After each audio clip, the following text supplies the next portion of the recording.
Thank you, everybody, for showing up, taking time out of your day to come and listen to my story. My name is Rene Flores Jewel. I'm 49 years old, and I'm dying of cancer. I have metastatic uterine cancer that has traveled from my uterus to my rectum to my colon and is now in my lungs.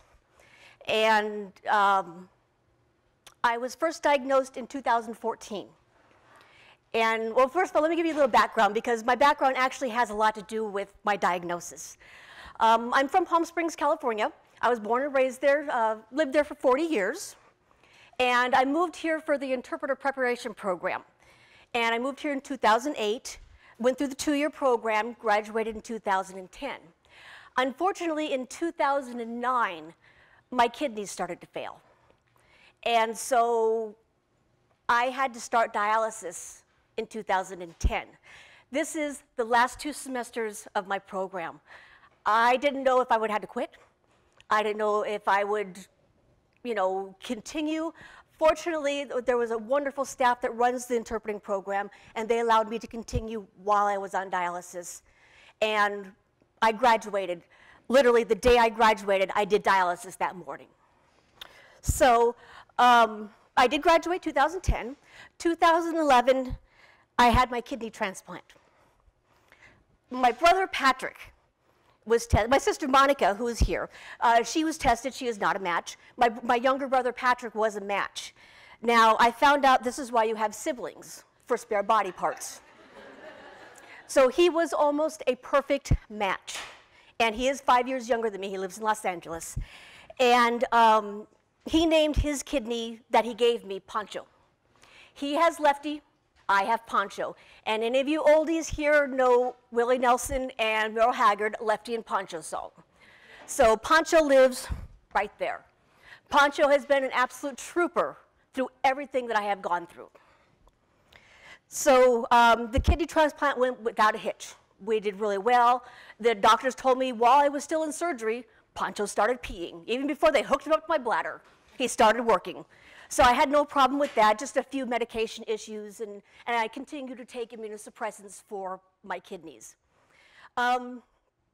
Worked here, started as an interpreter in 2010, continued working, nothing went wrong, occasional cold, occasional flu. And about November of 2013, things started not to go right. And sorry, men here, female problems. And my female problems got very, very bad. And in March, I finally went to the doctor because I am stubborn. I don't like doctors. I don't like going to doctors. I am beyond stubborn. Anyway, we got to the point where it was so painful I couldn't even stand up. I finally went to the doctor. I had what's called a DNC and an ablation, and they found little tiny tumors. And so a couple weeks later, they said I had uterine cancer. Okay, fine. What do we do? Gathered my family, and my family to me is everything. We have family meetings about when are we going to put the dog down? When are we going to put my nephew down because he's 18 years old? We have family meetings about everything. So we got together with the family. We decided, okay, we're going to do whatever we need to do to fix this. So, and my family meetings also included families going to the doctor. I had my sister. I had my mother. I had my wife at the time, a wonderful woman that I've been with for 8 years, and her interpreter. We all trucked on over to the surgical oncologist, and he was very patient with all of us, with all of our questions, but we all had to know as a family what to do. So they decided I was going to have a hysterectomy. All right, I can deal with that. I'm in my 40s, don't need it anymore. What am I going to do with my uterus? And so end of May, I think. Sorry, my timelines are horrible. End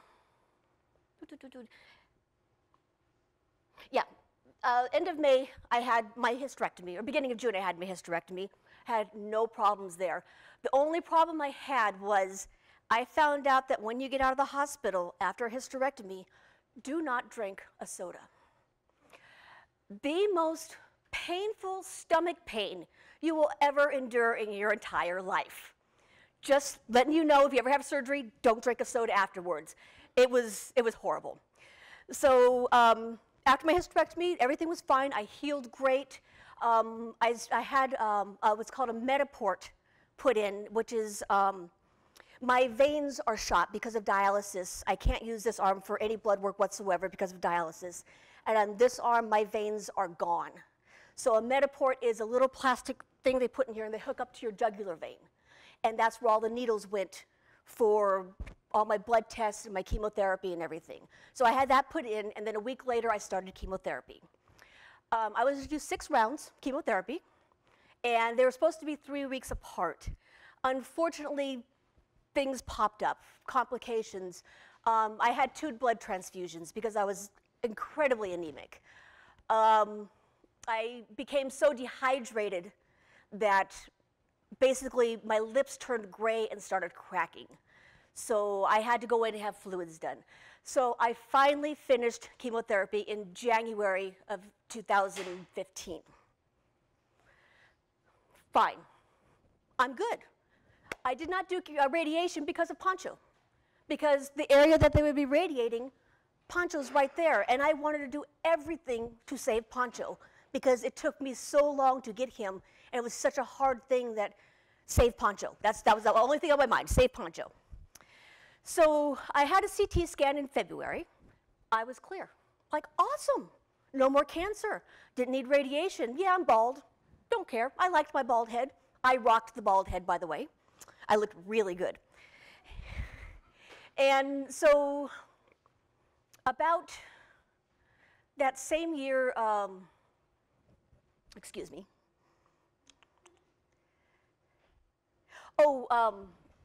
That same year, in September, I noticed there was something growing on my eyelid.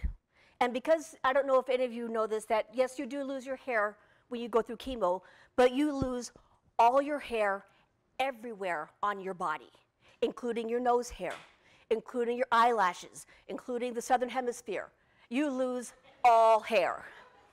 And unfortunately, you know, your eyes don't have the protection that they did, so I developed a cancerous tumor on my eyelid, lower eyelid here. So on my birthday, I got to have that removed. And I had to have reconstructive surgery the same day. So that was tolerable. That was nothing compared to what I had been through. About November, December of 2015, I started getting back pains. And I have a bad back. I've had a bad back my whole life. I'm like, oh, this is no big deal. I lifted something wrong, bent over and sneezed, whatever. And the back pain kept getting worse. And in January, I had another CT scan. Everything is clear again. But they CT'd me from here up. They did not do from where they would normally give you a CT scan. So I went to the doctor, and this is where it's going to become very graphic, and I'm very sorry. I went to the doctor, and I said, I am in this incredible pain to the point where I don't want to live anymore. The pain is so bad. And I have no control of my bowels. I would be sitting in a car, and by the time I get home, I'd have to clean the car. I had no control, and the doctor told me, it's nothing, you're constipated, you'll be fine. I'm like, oh, okay. So, you know, this is a doctor I've had for a couple of years. I trusted him.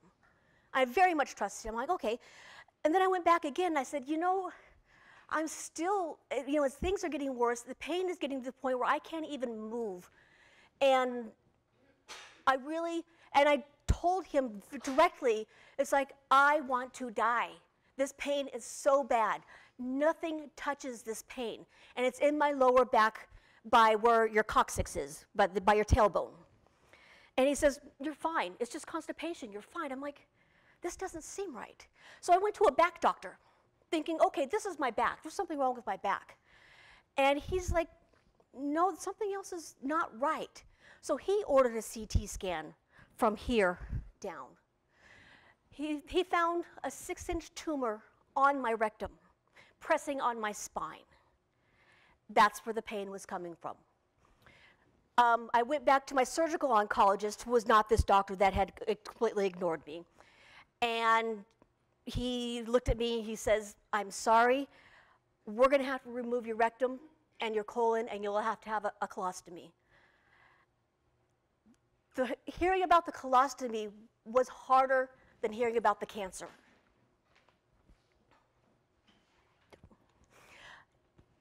I couldn't even imagine what a colostomy, how it would affect my life. And I don't know if all of you know what a colostomy is. It's a reroute of your intestines, and basically I go to the bathroom through my stomach in a bag. And that was the worst news I have ever had. Cancer, I was like, I can deal with the cancer. Colostomy it was like a life changer for me. It's like I can't live with that. So they did surgery again. It was an 8-hour surgery. My poor parents, my mom and Lisa, my partner, and I had friends come waiting for me, and they played the chair game where they'd bounce from chair to chair waiting for me, 8 hours in surgery. And I remember my mom, she told me, she asked the doctor, "What were you doing in there for 8 hours?" I was working on my golf swing. I had some lunch, you know, but basically he had my intestines out on a table and trying to get me put back together with duct tape and super glue. So I got up out of the surgery, got up to my room, and woke up, and now I have a colostomy to deal with. They cut me pretty much from almost my sternum down to my pelvic bone to get everything out. They took about a foot of colon and then added the colostomy. So I'm doing okay. I wake up and I'm like, okay, I've got this. I've been through worse in my life. I've got this. Second day in the hospital, I wake up and my friends, I have some people visiting me. All of a sudden, I passed gas and I about jumped out of the bed. You don't normally pass gas through your stomach. Scared literally the crap out of me. And it sounded like a cow. So now the colostomy's name is Moo. Moo lives above Poncho in an apartment complex. So they really work well together. So Moo and Poncho are doing quite well. So with a colostomy, you also have what's called a stoma. And a stoma sticks out, and that's basically your intestines sticking out where you can go to the bathroom. Mine died. It turned black and died.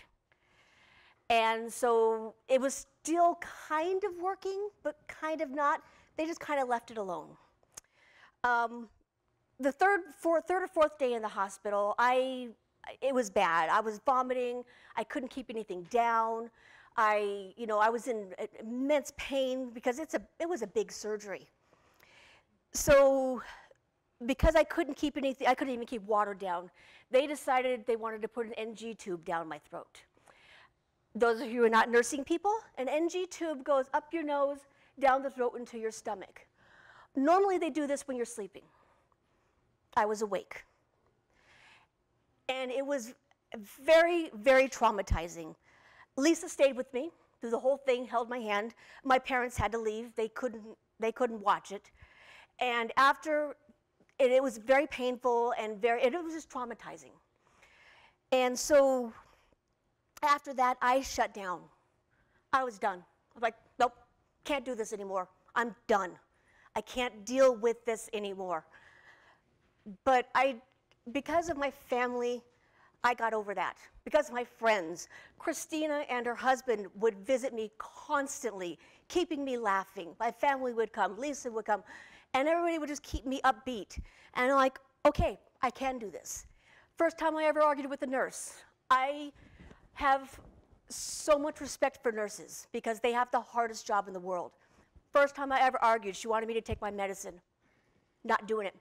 I can't swallow because of this tube.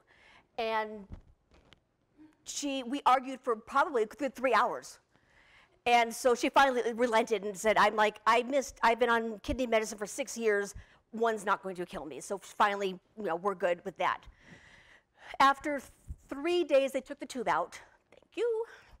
But more complications started showing up. I was in the hospital for 9 days.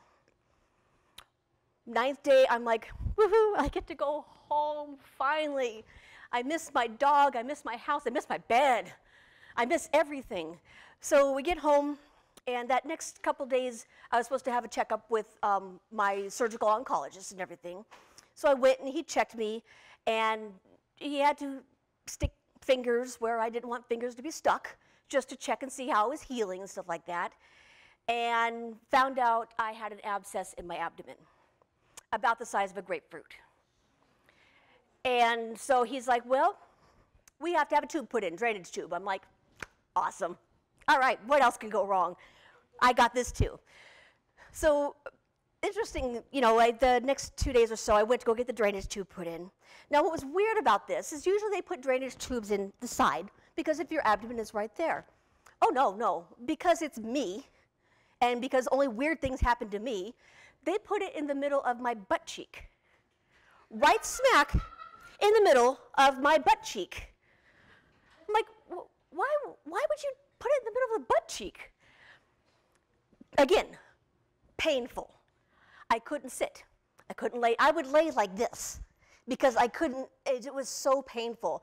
And within 2 days or so, I told Lisa, I was like, we got to go to the emergency room. I can't handle this pain anymore. They've got to do something. I can't. And I was on some heavy-duty painkillers, but no, they didn't touch it.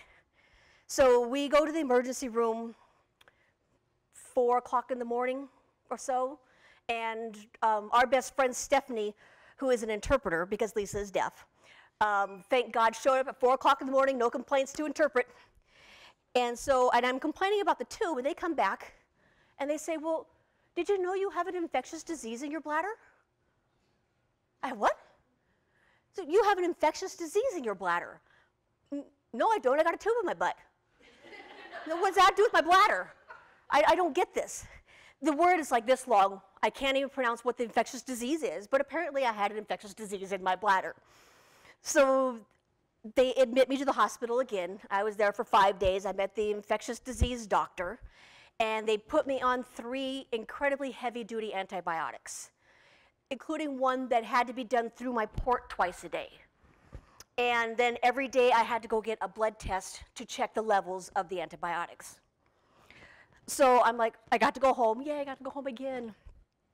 And my mother, God bless her soul, she took me every day to get my blood test at 7 o'clock in the morning for the antibiotic levels. She picked me up on the 3rd or 4th day. She took one look at me. She says, we're going to the emergency room. You're not going to make it. And I didn't think I was going to make it either. I was walking dead. I was a zombie. And so we went to the emergency room again. Citrus Heights, San Juan Emergency Room is such a fun place. It's a cultural experience. We got there at 8 o'clock in the morning. They did get us in a room right away, and they put me on fluids because I was obviously dehydrated, not doing well. And the emergency doctor walks in. He takes one look at me and says, I read your history. I'm not touching you. I'm going to go find somebody else. I'm like, nice, okay, fine. So nobody ever came back. Nobody came back. And we were there till sometime in the afternoon. My mom was still there. We're waiting for Lisa to get off work so she can come relieve my mom.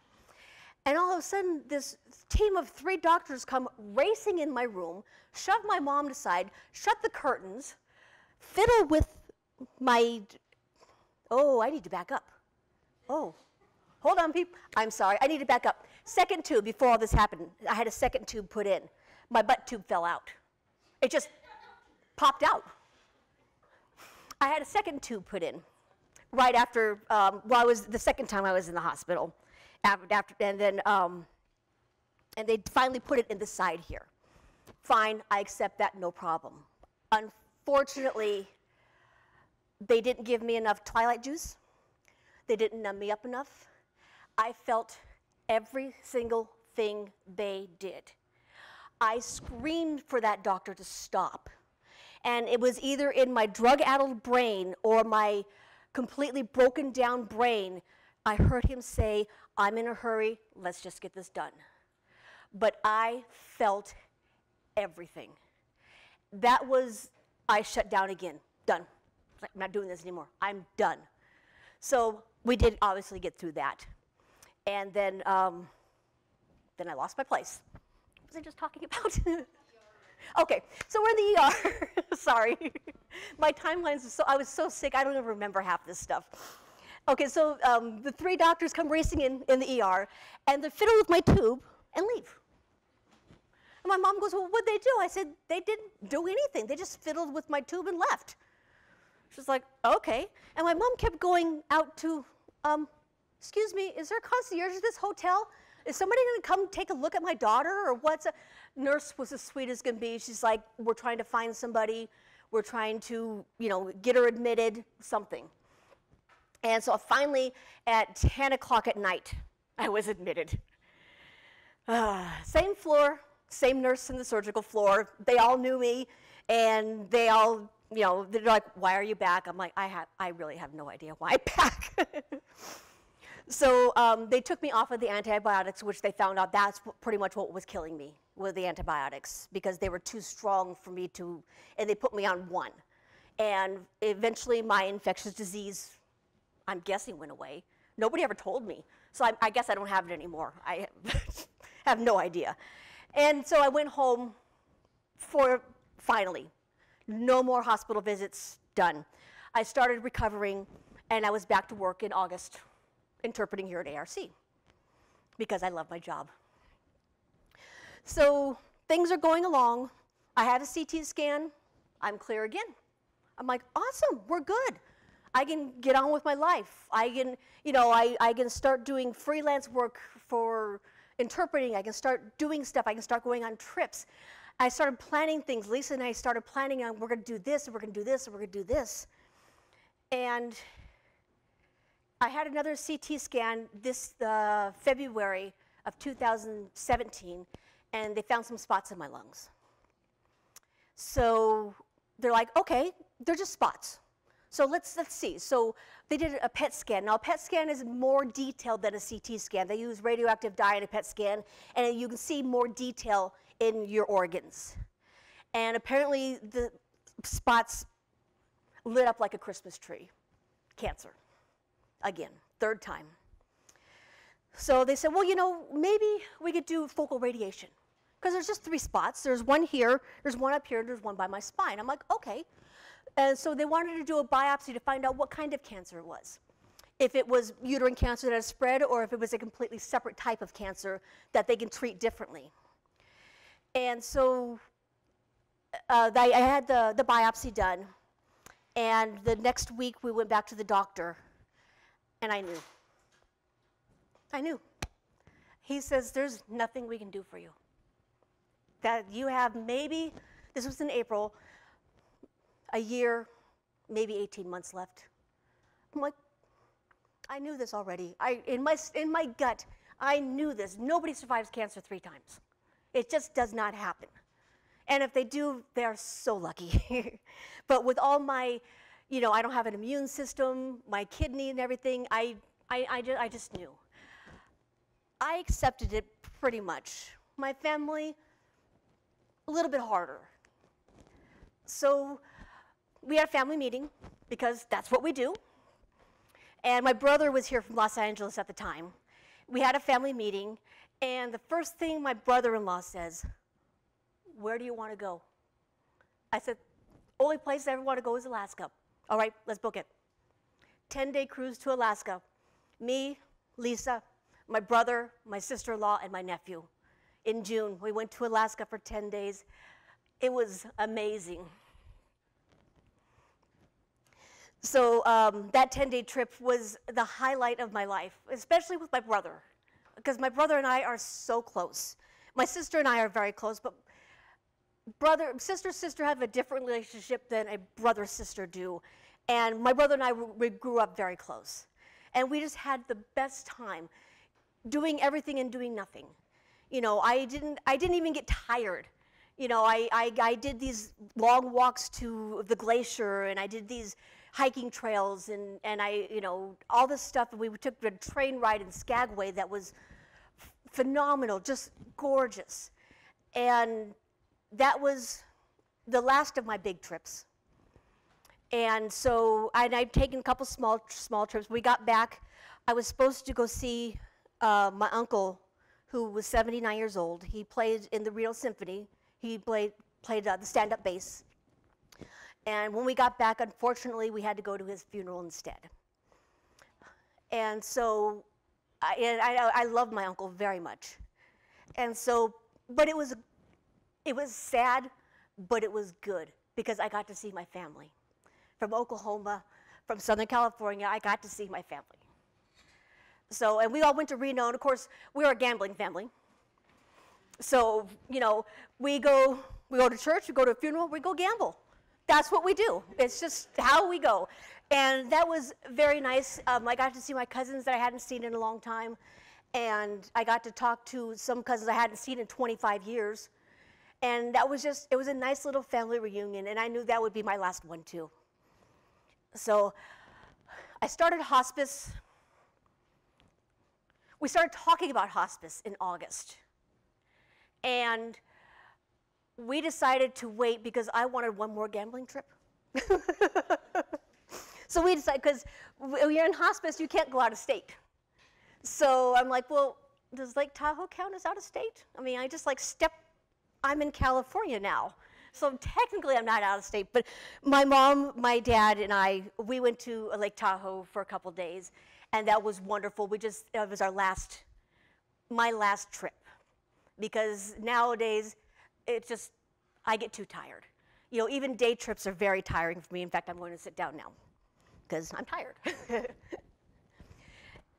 So, but I did, and after we got back, I started hospice, and I am still working, because I love my job. And fortunately, in DSPS, my boss, who's sitting right here, is very, very flexible with me, understands that if I cannot get up in the morning, I cannot get up in the morning.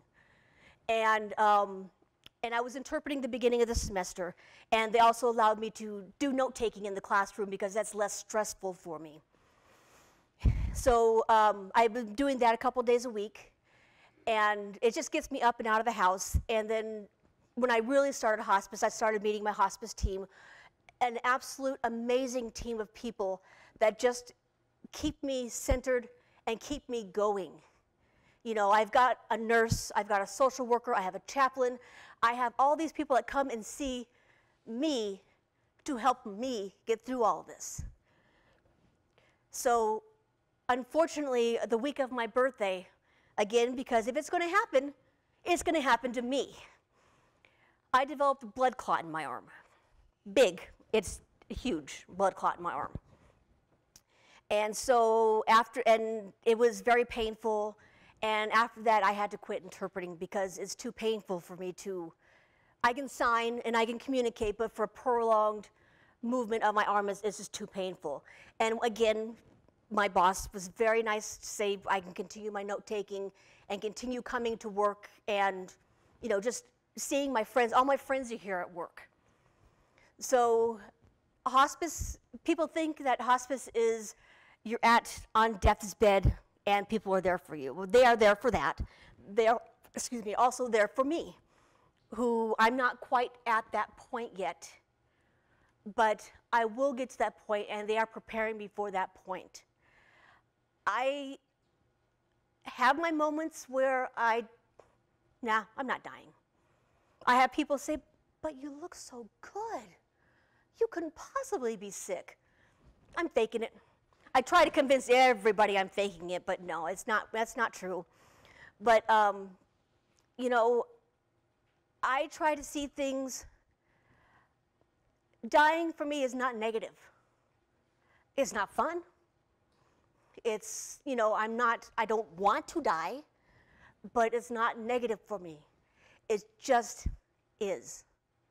It's just happening, and I have no control over it. So I try to see things very positive. I try to see everything very positive. And I try to, even on my bad days, you know, I live with my parents now because my mother helps me out quite a bit. Even on my bad days, I try to have a smile on my face. I try to keep things, but my mom and Lisa and my dad, they see me in pretty bad shape sometime, but I always make a joke out of it. Everything's a joke to me because that's how I cope with things. I always tell people I'm hilarious, whether they think so or not. I think I'm hilarious, but my family, they joke with me. A couple weeks ago, we went searching for my death pots because I'm going to be cremated and I'm going to become, yes, yeah, death pots, sorry, okay. And I'm going to become a palm trees. And so I got to pick out the pots that I wanted to be planted in. So we went to go search for my death pots. So, and then I also had the idea of becoming Christmas ornaments with my ashes. And so I can say, or whoever passes out the Christmas ornaments, here's Renee, here's her arm, here's her leg, here's her ass, you can kiss it. So I'm making plans. I'm making plans for what's going to be happening. So, but there are some things that I have learned in these past 6 months since I have been diagnosed, and I want to read them to you because chemo brain is real. It lasts a long time, and you forget everything. So this is what I have learned since my diagnosis. Family is everything. And what I mean by family is anybody that you hold dear to your heart. Doesn't have to be blood relation. Christina's family to me. And Jet here's family to me. And family is anybody who you hold close to you. Don't get rid of that. Don't let petty things get in the middle of that. Be a bigger person. Apologize first. You need to have every bit of support that you can get. And I have an incredible support system. More than anybody that I would think between my family and my friends. It's just absolutely incredible, and I cherish that. I've learned because for a lot of my life, I let fear run my life. I let fear take over my life. I was afraid to do things. I was afraid to try things. Don't let fear deprive you of your passion. Don't let fear run your life. You can be afraid, but do it. What your passion is. Don't let people tell you, oh, no, that's stupid. Oh, you're never going to get anywhere. No. Your passion is your passion. You go for it. Because it's what you want. And if there's a way to do it, you will find a way to do it. It might take years, and it might be hard as hell. But if it is truly your passion, you will find a way to do it. This is my favorite one. Anger is a waste of energy. I'm not angry. I don't get angry. I get upset. I get mad, but I don't get angry. People ask me, the doctor that ignored my symptoms for the second time, are you angry with him? Why didn't you sue him? It happened. There's nothing they can do for me. Why ruin somebody else's life? My life is done. Why should I ruin his and his family's life? I'm sure he got reprimanded. I'm sure something happened because, I told people. But, being angry is too hard. And then holding all of that in, it's easier to laugh, so much easier to laugh than it is. And even crying, I will laugh until I cry. Or if I am angry, I release it by crying. That's how I deal with anger. But I don't get angry at people because people are people. They make mistakes. I make mistakes. Oh, I've made mistakes. Whew. And so it's just a waste of energy. Why do it? Don't judge other people. I have handicapped parking. I don't look sick. I've had people, why do you have handicapped parking? There's nothing wrong. I had one lady come up to me and yell at me. I actually lifted up my shirt with my colostomy, my scars. I said, does it look like I need handicapped parking? Oh, she shut her mouth really fast. And she was kind of put, I've walked away, but don't judge. You don't know other people's stories. Everybody has a story. Everybody has problems, and you don't know what they are. You know, they might keep them to themselves, but don't judge how they look, how they dress, what they are doing, and how they are reacting to things. Because how they are reacting is directly on how they are feeling. And unless you know exactly what they are feeling, which you will never know because nobody ever knows exactly what you're feeling, you cannot judge them. Be kind. Ask. People ask me, how are you doing? And I will ask them, do you really want to know? Because if they don't want to know, I won't tell them. But if you really honestly want to know how I'm feeling, oh, I'm going to let you have it. You know, I didn't sleep that night. This didn't happen. You know, I had the pains all night long. But, you know, don't ask. For me, don't ask if you don't want to know, because I will tell you how I'm feeling. Don't change yourself for somebody else. And don't try to change somebody else. Be yourself. Be who you are. Don't, for your boyfriend or for your husband, don't try to change for them. Compromise. Or don't try to change them. Compromise. You know, you are who you are, and you cannot change that. I cannot change the fact that I'm a 49-year-old lesbian that has cancer and is dying. I can't, this is who I am. I don't let cancer run my life, and I don't define myself by cancer. But it is part of who I am. Live for today, which is, it's very cliched, but it is true. I have to live for today because honestly, I don't know if I'm going to have a blood clot break off and be dead tomorrow.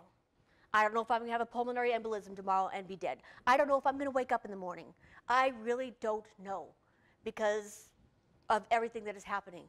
I try, even if I'm having really bad days, I try to do something fun. Whether it's, I love jigsaw puzzles. Whether it's just sitting at the table, listening to TV, doing a jigsaw puzzle. That's happiness for me. You know, that used to not be happiness for me when I was active, but now that I cannot be active anymore, that is pure contentment for me. I am happy. I'm happy living with my parents. My mother spoils me rotten. She cooks for me. The only thing I have to do is make my bed. That's it. Everything else is done for me. It's great. Yes, I'm 49 years old and I live with my parents. The last thing, this one was really hard for me to do, and I know it is very hard for other people also. Get rid of the poison people in your life. And what I mean by poison people, people that bring you down, people that are negative. You don't need negativity in your life. Negativity causes illness. That's how I see it. You will make yourself sick being around negative people. You will catch that negativity. It's very contagious. Get rid of them. It's extremely hard to do. It is almost impossible to do, but people don't need that in their lives. There's enough negativity in the world. There's enough negativity just in life. You know, cancer is negative, but I try to make it to positive because I cannot change it. Therefore, I joke about it. So I'm trying to make it a positive thing. You know, and I try to teach people, you know, because I was so stubborn and I didn't go to the doctor. Women, any changes in your body, go to the doctor. And if they say there's nothing wrong, they don't know your body like you know your body. This is for men too. Fight for it. Fight for your health. Don't let them say, oh, it's all in your head. Oh, there's nothing wrong with you. No, if there is something in your body that is not right, you fight for that and figure out what's wrong with you. Because otherwise, you might end up like me. And believe me, I don't want any of that to happen to any of you. So I appreciate you all listening to me babble on. And if anybody has any questions, I'm more than happy to answer them, or you can all just sit and stare at me, whatever you want to do.